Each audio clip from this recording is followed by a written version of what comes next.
This is a wonderful question. And yes, I do believe in the power of manifestation and in the power of visualization. I have always said this, that what we say or what we think, we become.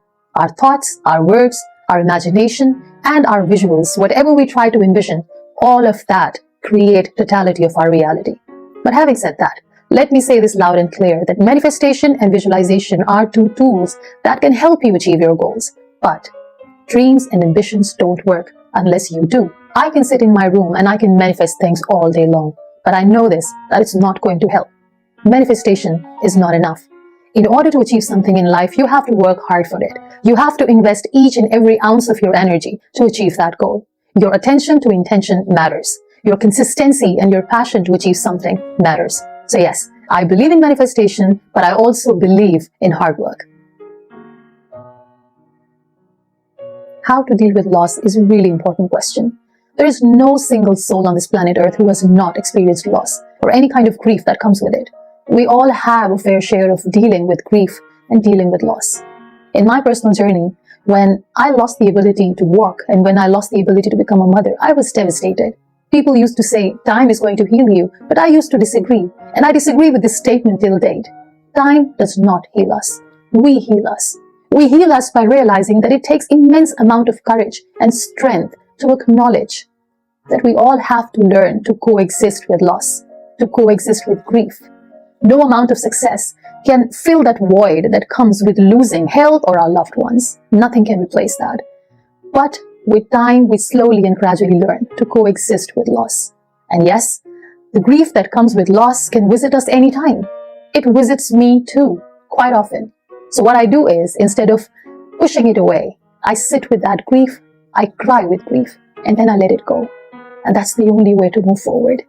The only way to cope with grief and loss is to learn to coexist with it. This is a really good question. I already have made a video about how to build confidence. You can go to my YouTube channel and watch that video.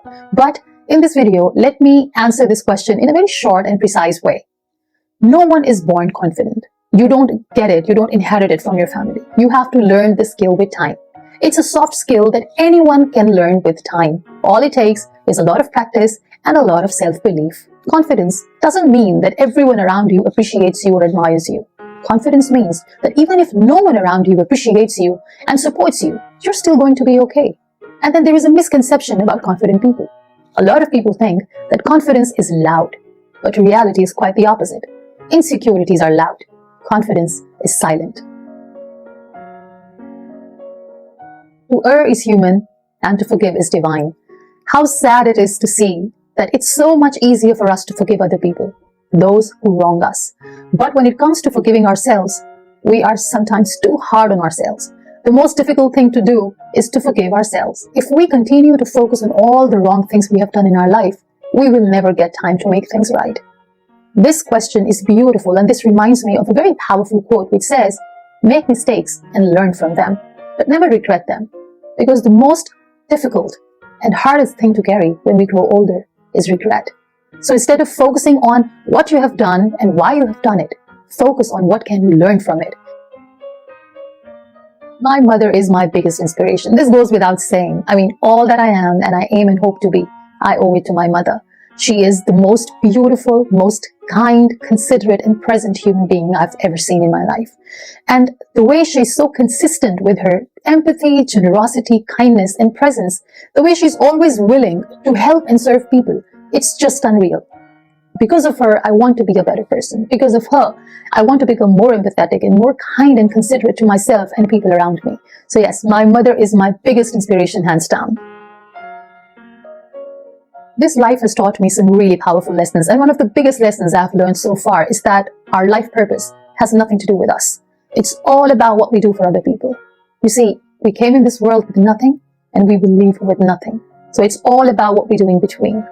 How many lives we try to transform, how many hearts we try to heal, and how many souls we try to touch.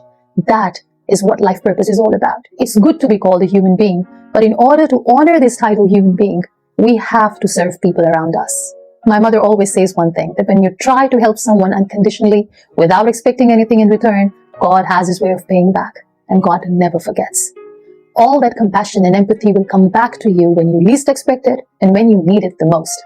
So if you truly want to find purpose in life, go and serve people, and you will be blessed with so much more. And you don't have to find peace when you help people. When you help people unconditionally, peace is going to come find you, and it will stay forever. This is a really important question. I think it's the need of the hour to answer this. So many of us are suffering silently, weighed down by the fear of being judged by other people. If you are going through this phase, and if you have this fear of other people's judgments, let me say this to you, that if we focus on what other people think of us, we will eventually lose the sight of who we really are and what we are destined to be. I know, sometimes it gets nearly impossible to avoid and to just ignore the noise and other people's opinions, but for your own sanity and your well-being, you have to learn this art of letting go of that extra noise which is distracting you from achieving your goals. I think it's not about having a strategy. It's about choosing what you want to be and who you want to be every day. Just the way we choose what food we want to eat, what clothes we want to wear. We have to choose our thoughts, we have to choose our behaviors and our daily habits every day. When I wake up in the morning, I choose to be a better person. I choose to be a positive person. But then, there are days when I don't feel like waking up in the morning. I don't feel like being this positive person. And I give myself some time and grace to heal. And then, the next day, I wake up and I choose motivation. This is a really interesting question. Firstly, I don't notice things when I meet people. I notice their behavior. People say a lot of nice things, but I notice what they do. To me, words don't matter. Actions do. My dear 11th grader, firstly, you are not a rat. So you don't have to participate in any of these rat races whatsoever.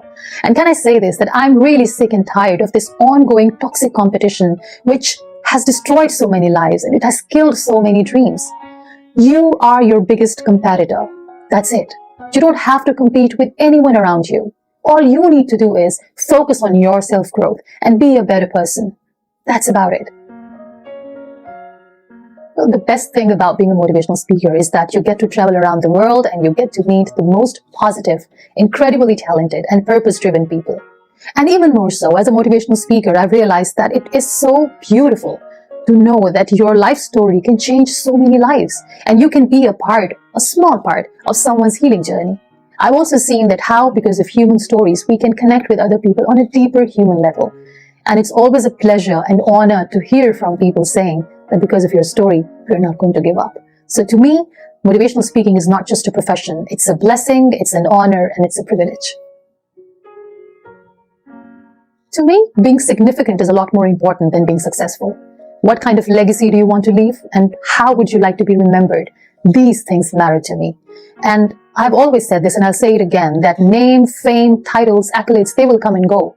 But your positive impact on your society and people around you will last longer. So instead of focusing on being successful, focus on being significant for people around you.